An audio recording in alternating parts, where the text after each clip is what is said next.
نحمده ونصلي على رسوله الكريم اما بعد فاعوذ باللہ من الشیطان الرجیم بسم اللہ الرحمن الرحیم۔ عزیز ناظرین، سامعین کرام، میں میری اور حق نیوز کی ٹیم کی جانب سے تمام دیکھنے والوں کو السلام علیکم ورحمۃ اللہ وبرکاتہ۔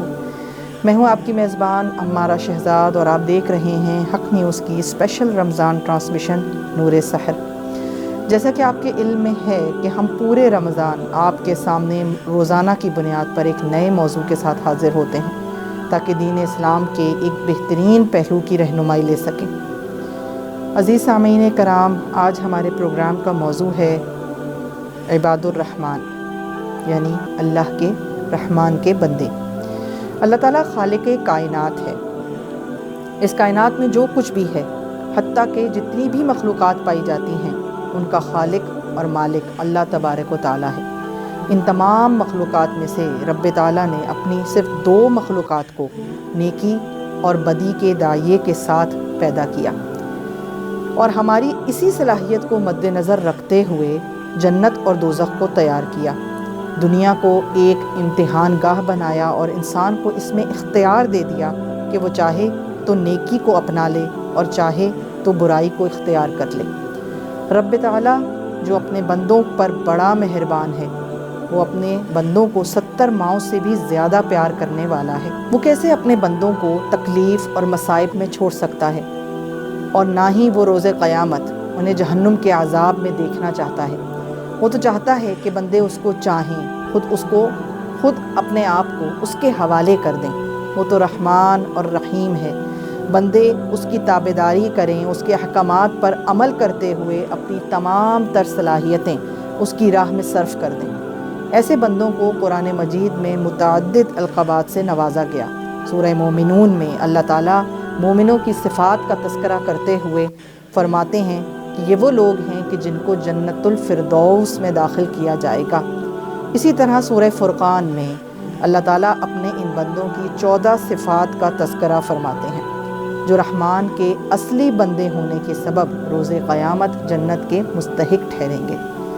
عزیز ناظرین و سامعین کرام، ہم عباد الرحمن کی انہی 14 صفات کو ایک ایک کر کے سمجھیں گے، اور ساتھ ہی ساتھ اپنے ماحول کا، اپنے ارد گرد کا جائزہ بھی لیتے جائیں گے تاکہ قرآن کی حقانیت اور اس کی تازگی کا احساس دوچند ہو جائے۔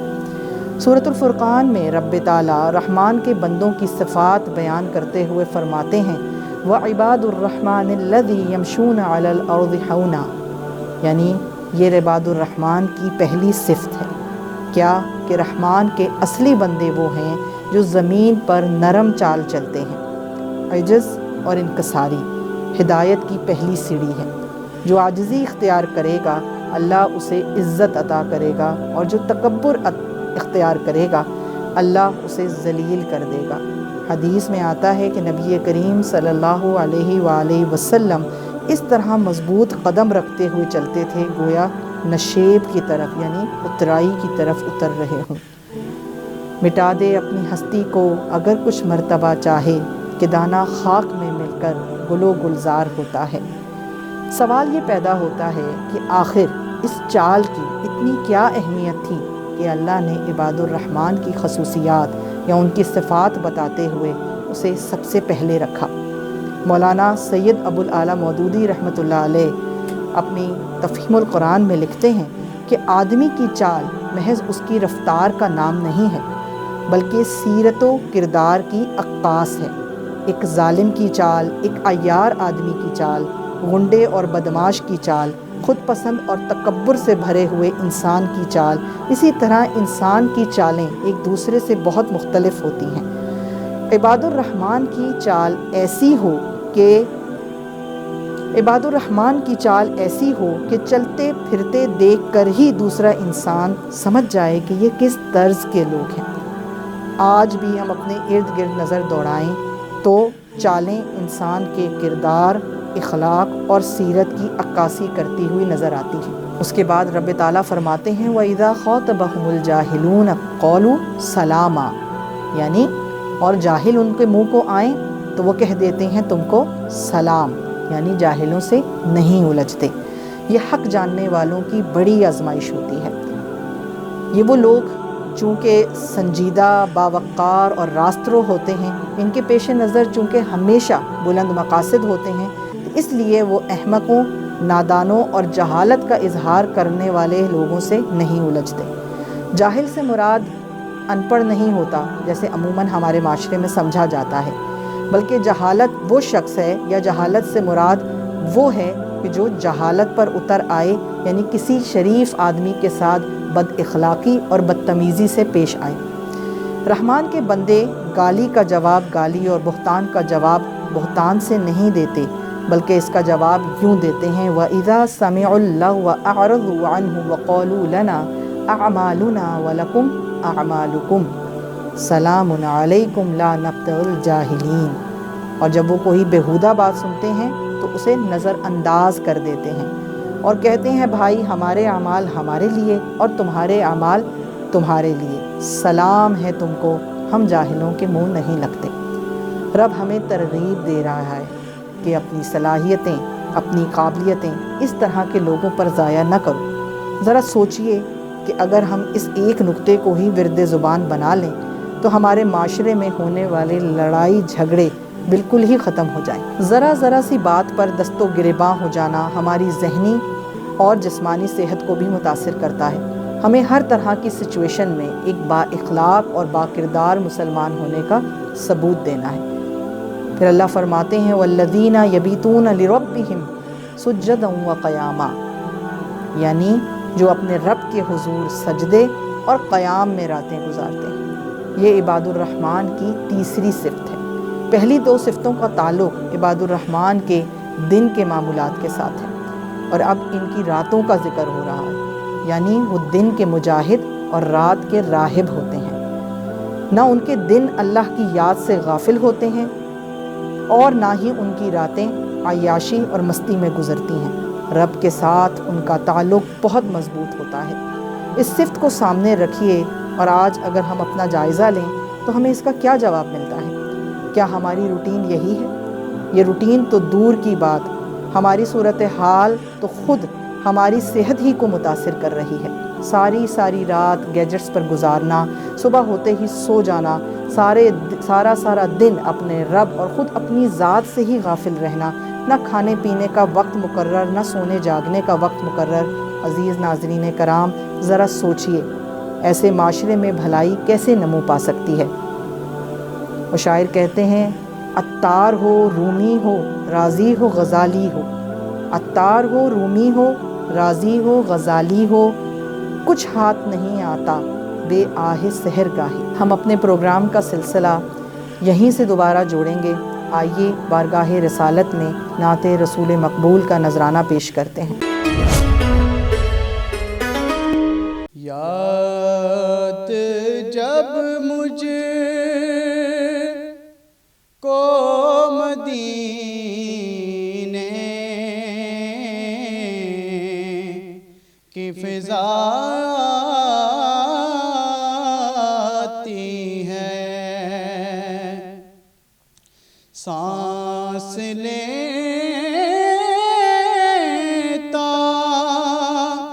ہوں تو جنت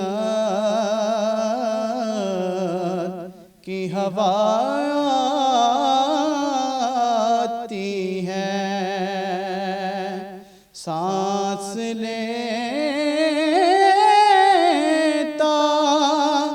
ہوں تو جنت کی ہوا آتی ہے۔ روزہ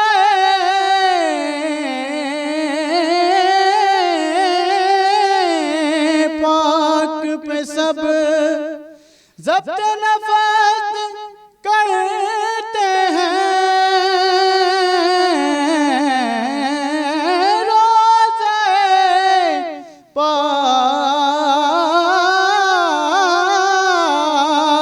پہ سب ضبط نفس کرتے ہیں،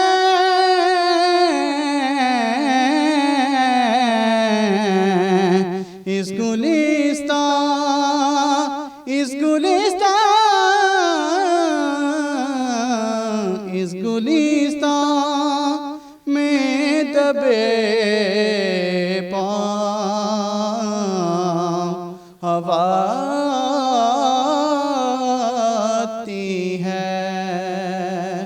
یاد جب مجھ کو مدینے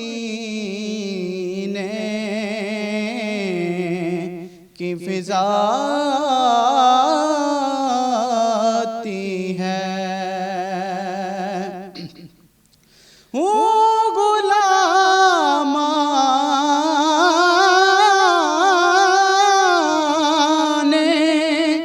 محمد کے غلاموں کا غلام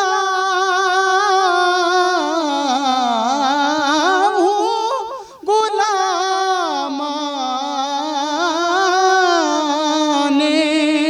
محمد کے غلاموں کا غلام، خاک ہوں خاک کو بچھنے کی ادا آتی ہے، سانس لیتا ہوں تو جنت کی ہوا آتی ہے، یاد جب مجھ کو مدینے کی ہوا آتی ہے۔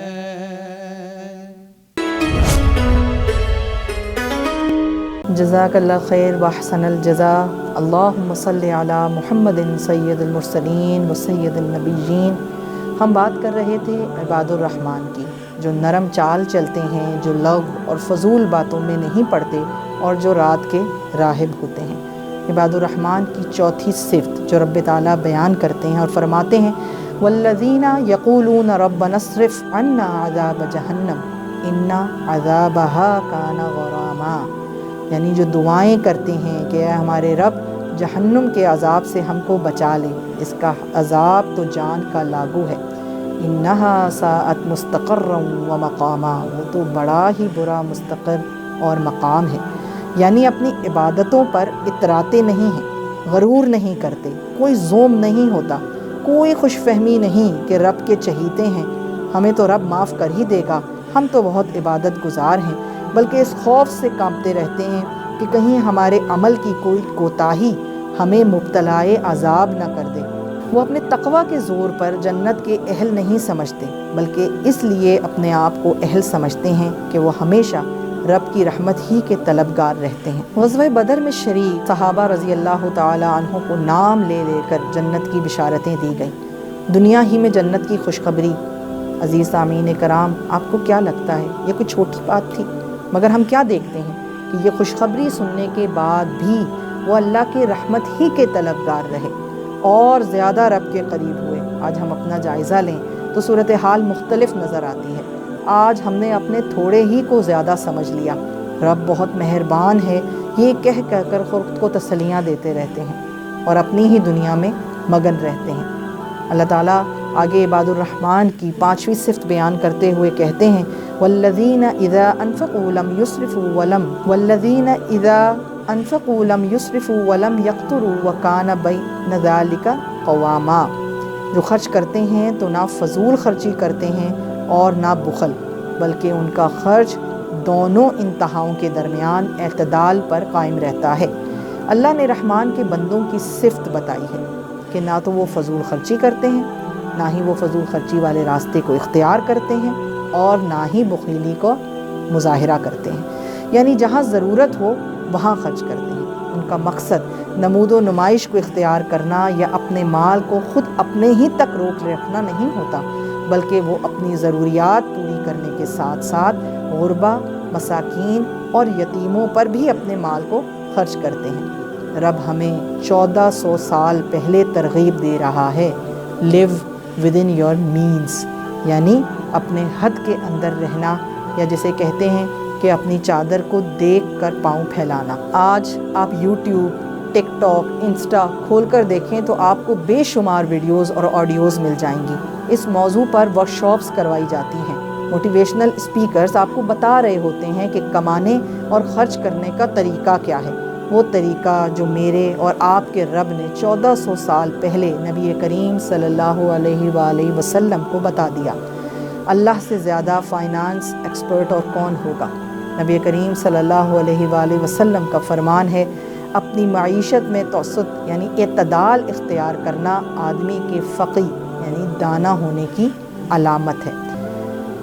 عزیز سامعین کرام، اللہ تعالیٰ عباد الرحمن کی چھٹی صفت بیان کرتے ہوئے فرماتے ہیں والذین لا يدعون مع اللہ الہا آخر، یعنی جو اللہ کے سوا کسی اور معبود کو نہیں پکارتے۔ رب کے ساتھ کسی کو شریک کرنا ناقابل معافی گناہ ہے۔ شرک گناہ کبیرہ میں شمار ہوتا ہے، مگر رب اسے عباد الرحمن کی صفات کے درمیان میں لایا ہے۔ آخر کیوں؟ رب نے یہاں پر 3 کبیرہ گناہ ایک ساتھ گنوائے ہیں۔ پہلا ہم نے پڑھا شرک، اور دوسرا رب تعالیٰ فرماتے ہیں وَلَا يَقْتُلُونَ النَّفْسَ الَّتِي حَرَّمَ اللَّهُ إِلَّا بِالْحَقِّ، یعنی اللہ کی حرام کی ہوئی کسی جان کو ناحق قتل نہیں کرتے۔ اور تیسرا وَلَا يَزْنُونَ، اور زنا کے قریب بھی نہیں جاتے۔ رب کے ساتھ شرک صرف یہ نہیں ہے کہ آپ کسی مورتی یا بت کو اپنے سامنے رکھ کر اسے پوجنا شروع کر دیں، بلکہ شرک یہ بھی ہے کہ صفات الہیہ میں کسی دوسرے کو اس کا حامل سمجھ لیں۔ جیسے مجھے تو اس کی دوائی سے فوراً آرام آ جاتا ہے، ذہن میں رہے کہ دوائی اس کی ہے پر شفا رب ہی کی ہے۔ فلاں مقرر کی بات دل میں اتر جاتی ہے، بات ذہن میں رہے کہ بات مقرر کی ہے لیکن دل میں اتارنے پر قادر رب کی ذات ہے۔ فلاں شخص کی دعا فوراً قبول ہو جاتی ہے، چلو اس سے دعا کرا آتے ہیں۔ یاد رہے کہ دعاؤں کو قبول کرنے والا رب میرا اور آپ کا ایک ہی ہے۔ اور ایسی بہت سی مثالیں ہمیں اپنے معاشرے میں نظر آتی ہیں۔ دوسرا کبیرہ گناہ ناحق قتل نہیں کرتے اور نہ زنا کے قریب جاتے ہیں۔ عزیز سامعین کرام، دیکھا جائے تو ان دونوں میں بہت گہرا ربط ہے۔ خرچ پورا نہ ہونے کے خدشے سے شادی نہ کرنا، نسل نہ بڑھانا، یا شادی کر کے نسل نہ بڑھانے کا جو رجحان ہمارے معاشرے میں بڑھ رہا ہے، یعنی فیملی پلاننگ کے نام پر کپلز ایکسپلائٹ ہوتے ہیں اور اس کا لازمی نتیجہ ایکسٹرا میریٹل افیئرز کی صورت میں نکلتا ہے۔ انسان کی جسمانی ضروریات کا خیال رب سے زیادہ کسی اور نے نہیں رکھا۔ وہ حلال طریقوں کو اپنانے اور فیوچر پلاننگ کے نام پر خود کو ہلکان نہ کرنے کی ترغیب دے رہا ہے۔ حدیث میں آتا ہے، عبداللہ بن مسعود رضی اللہ تعالی عنہ فرماتے ہیں کہ نبی کریم صلی اللہ علیہ وآلہ وسلم سے پوچھا گیا کہ سب سے بڑا گناہ کیا ہے؟ آپ نے فرمایا یہ کہ تو کسی کو اللہ کے ساتھ شریک ٹھہرائے۔ پھر پوچھا گیا اس کے بعد؟ تو اللہ تعالیٰ نبی کریم صلی اللہ علیہ وآلہ وسلم نے فرمایا کہ تو اس خوف سے اپنے بچے کو قتل کر ڈالے کہ وہ تیرے کھانے میں شریک ہو جائے گا۔ پوچھا اس کے بعد؟ تو فرمایا تو اپنے ہمسائے کی بیوی سے زنا کرے۔ عزیز ناظرین سامعین، عباد الرحمن کی یہ صفت ہے کہ وہ ان سب سے پرہیز کرتے ہیں۔ ان 3 کبیرہ گناہوں کے بعد اللہ نے جو صفت اپنے رحمان کے بندوں کی بیان کی، وہ پڑھ کر رب پر پیار آ جاتا ہے۔ الا من تاب وآمن وعمل صالحا فاولئک یبدل اللہ سیئاتہم حسنات، یعنی گناہوں کے بعد توبہ کر چکا ہو، وہ ایمان لا کر عمل صالح کرنے لگا ہو، ایسے لوگوں کی برائیوں کو اللہ تعالیٰ بھلائیوں سے بدل دے گا۔ سبحان اللہ۔ توبہ کا دروازہ بہرحال کھلا ہے، مایوس نہیں ہونا، بھٹک نہیں جانا۔ ہمیں احساس ہوتے ہی رب کی بارگاہ میں اشک ندامت بہانے ہیں اور دل سے توبہ چاہنی ہے، اس یقین کے ساتھ کہ وہ بڑا ہی غفور الرحیم ہے۔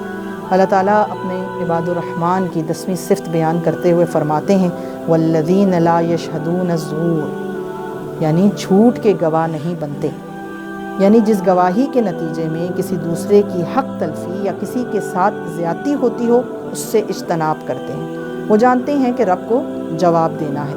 جہاں کسی کی حق تلفی ہوتی ہو وہاں قرابت داری کا خیال، وہ میری ماں ہے، وہ میرا رشتہ دار ہے یا وہ میرا کزن ہے، یہ ایک مومن کو زیب نہیں دیتا۔ لغو پر دھیان نہیں دیتے۔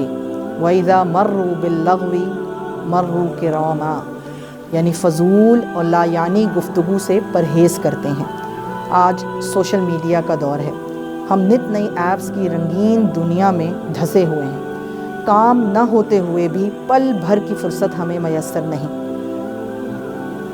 یہ مصروفیت یعنی موبائل ہماری سوشل لائف اور ہمارے رشتے تک کو نگل گیا ہے، اور ساتھ ہی ساتھ ایک رب سے دوری کی وجہ بھی بن گیا ہے۔ انٹرنیشنلی طور پر اس مسئلے کو ایڈریس کیا گیا ہے، اور دنیا یہ سوچنے پر مجبور ہے کہ کیسے ہم اس موبائل کے منفی اثرات کو اپنے معاشرے پر اثر انداز ہونے سے روک سکتے ہیں۔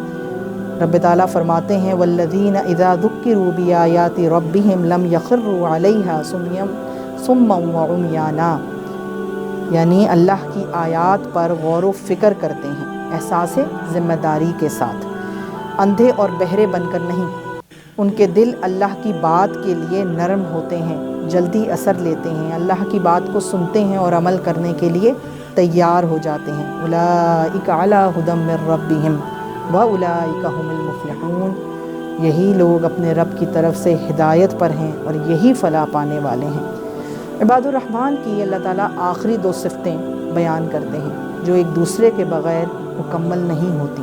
اللہ تعالیٰ فرماتے ہیں والذین یقولون ربنا ھب لنا من ازواجنا وذرریاتنا قرۃ اعین واجعلنا للمتقین اماما، یعنی وہ دعائیں مانگتے ہیں کہ اے ہمارے رب ہمیں اپنی بیویوں اور اپنی اولاد سے آنکھوں کی ٹھنڈک دے اور ہم کو پرہیزگاروں کا امام بنا دے۔ یہ صفت انتہائی اہم ہے۔ گھر والے انسان کا سرمایہ ہوتے ہیں، بیوی اور بچے آپ کے ہم زبان اور ہم ذہن ہوں تو ساتھ دینے والے۔ یہ صفت انتہائی اہم ہے۔ گھر والے انسان کا سرمایہ ہوتے ہیں، بیوی اور بچے آپ کے ہم زبان اور ساتھ دینے والے ہوں تو انسان دنیا کا مشکل سے مشکل محاذ بآسانی پار کر سکتا ہے۔ اسی لیے آخر میں یہ صفت بتائی گئی کہ وہ اپنے اہل و عیال کے لیے دعا گو رہتے ہیں کہ انہیں دین و دنیا کے معاملات میں ہمارا معاون اور مددگار بنا دے، اور ہمیں لوگوں کا امام بنا، یعنی پرہیزگاروں کا امام، یعنی اس کوشش میں رہتے ہیں کہ ایسے کام کریں جو رب کی بارگاہ میں مقبول ہوں اور جو لوگ اس کو بنیاد بنا کر آگے بڑھانے والے ہوں۔ عزیز سامعین اور ناظرین، یقین جانیے رب نے ہمیں بہترین زندگی گزارنے کا فارمولہ دیا ہے۔ یہ 14 صفات ہمیں جنت کا مستحق بنا سکتی ہیں، دنیا اور آخرت کی کامیابی دلا سکتی ہیں۔ اللہ تعالیٰ سے دعا گو ہوں کہ رب ہمیں دنیا اور آخرت میں صالحین کے ساتھ رکھے اور ایسے لوگوں کا ساتھ عطا کرے جو اس دین پر عمل کرنے والے اور اس کو پھیلانے والے ہوں۔ آمین یا رب العالمین۔ آخر دعوانا ان الحمدللہ رب العالمین۔ سبحان اللہ والحمد للہ۔